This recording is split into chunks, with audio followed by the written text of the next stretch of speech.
Hello everyone, this time I thought I'd make a video about the three albums that Ben Lee released during the years 1976 to 1978.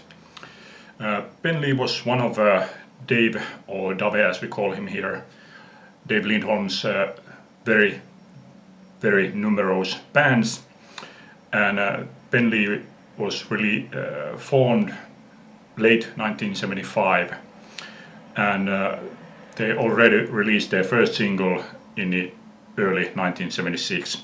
I won't get to that single first. I just mentioned that it was released with a picture sleeve, and the picture sleeve used the same cover art as their album, which was released during the summer of 1976. And at this point, the band's name was Ben Lee and Company. The album was called Closer to the Drum. First thing that I have to say about this is the sound of it. The sound is very poor.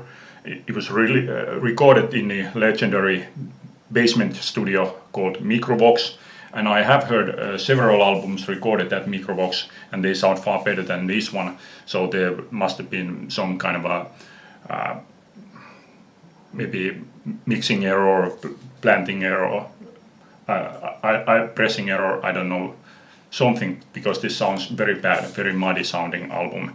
Even though this was recorded in 2 single-day sessions, it still doesn't explain it, doesn't explain the sound. Yeah, like I said, the whole album was recorded in 2 single-day sessions, with the exception of Daisy, which was recorded on the same sessions as the first single, although this version here is the remix version of that original recording.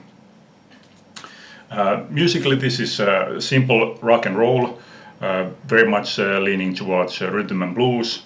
But I would have to say that this the song quality here actually isn't very good.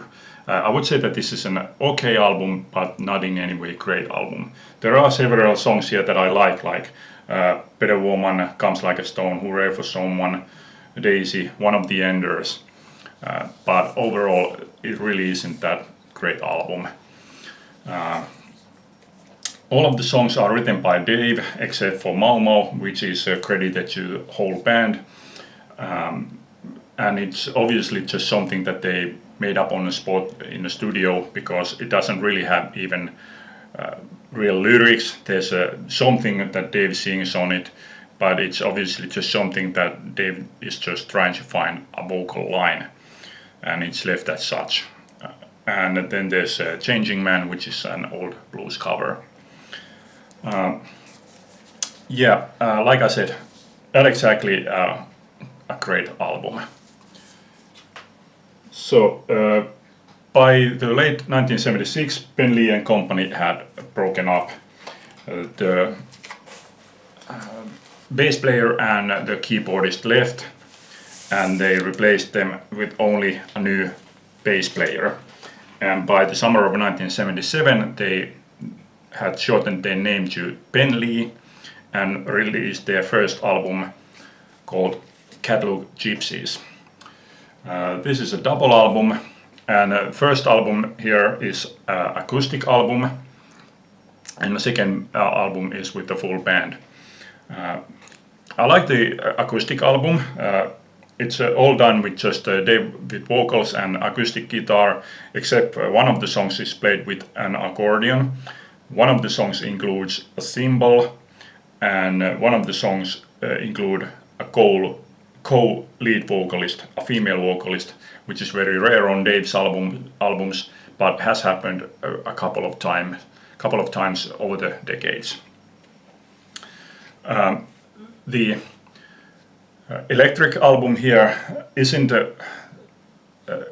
I would say that it's really not the best possible, because they don't really take full advantage of the band, because a few of the songs are really just Dave with a couple of backing instruments. They are really so bare, so minimal, so they don't really take full advantage of the band on all of the songs. It does include very good songs on it, but overall I prefer the acoustic record on this.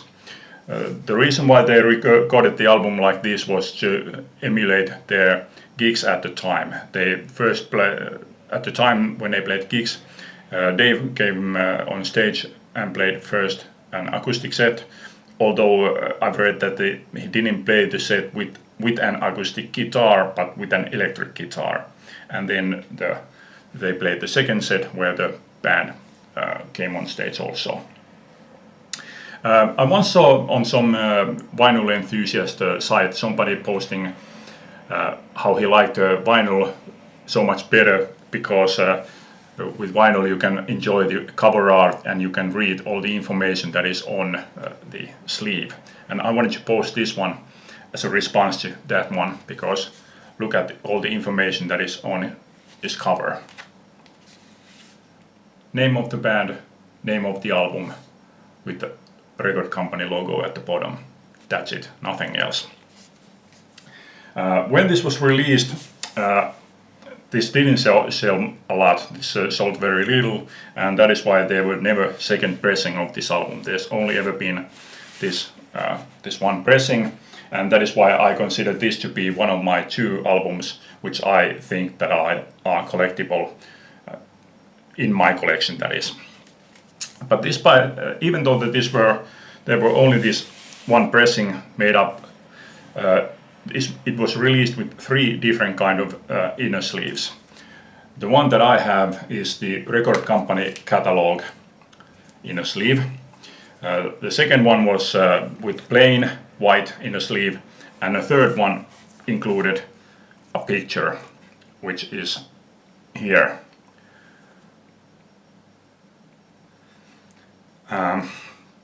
So yeah, in 1996 this album was also released on CD, but again this didn't sell much because to my knowledge this is the only pressing of this album on CD also. I have seen it mentioned that this would have been released as a remastered version, but I have never seen that remastered version, so it may be that it was released as a remastered version, or it may be that it was planned to be released as such, but it never was. This was released during the summer of '77, and already that same summer they released one more single, Romanian Train Jump, which was not included on this album, but I will get back to that one later. Late spring of 1978,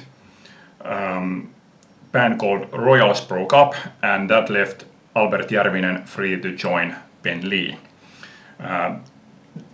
During the summer of '78, Ben Lee released one single, and it was credited to Ben Lee and City Slingers. But although Albert Järvinen was a member of the band at that point, he still didn't play on that single yet. I have seen that City Slingers written also as City Singers, which may be the correct way, because the City Slingers consisted of a few of their friends who were singing backing vocals on that single. Very late 1978, Ben Lee released the third album, Nouveau, and this one is easily their best album. I'm giving a lot of credit to Albert Järvinen, because Albert Järvinen is mentioned as the arranger alongside with Dave Lindholm on this album, because the songs here are far more livelier. These are simply the better quality songs. The arrangements are much better here. Overall, this is in every way the best album of these 3.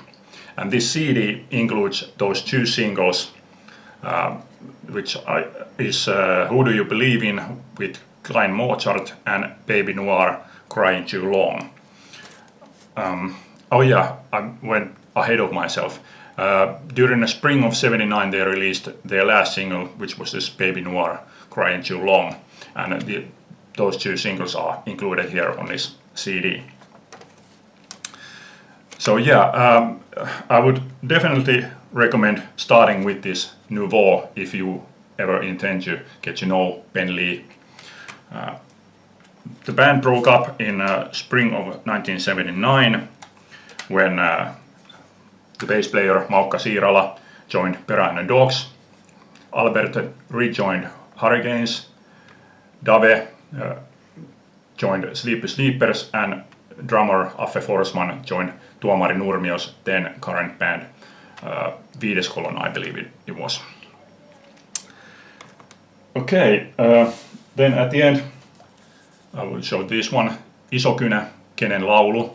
This collects single tracks and a few unreleased songs from the recent years. This was also released during 1977. So this one includes those two Ben Lee singles, Ben Lee and Company single, Do I Have to Throw Stones, backed with Motorways, which is absolutely the best thing that Ben Lee and Company did. There's also the second Ben Lee single, Romanian Train Jump Part 1 and Part 2. Not exactly an exceptional song, but however there is one, I would say, how should I say, important thing. The B-side includes Esa Pulliainen. This was Esa Pulliainen's first released recording.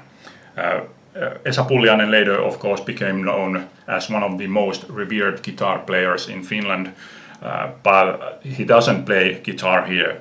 At the time he was a roadie for the Ben Lee, so his contribution to this single is hand clapping. Also this includes Gotta Go Downtown, which is a rock and roll band B-side, and Don't Blame Me, which is a live recording made during the recording of the Lillan album, but was left off from it. A-side are Finnish language songs, excellent material if you happen to like Finnish language, that is, including one of Dave's absolute acoustic classics, Voi kun riittäis pieni taivas. So as a compilation of different kind of straight tracks, this is absolutely brilliant compilation. Okay, that's it for this time. Hope you made some sense out of my ramblings. Thanks for watching. Bye.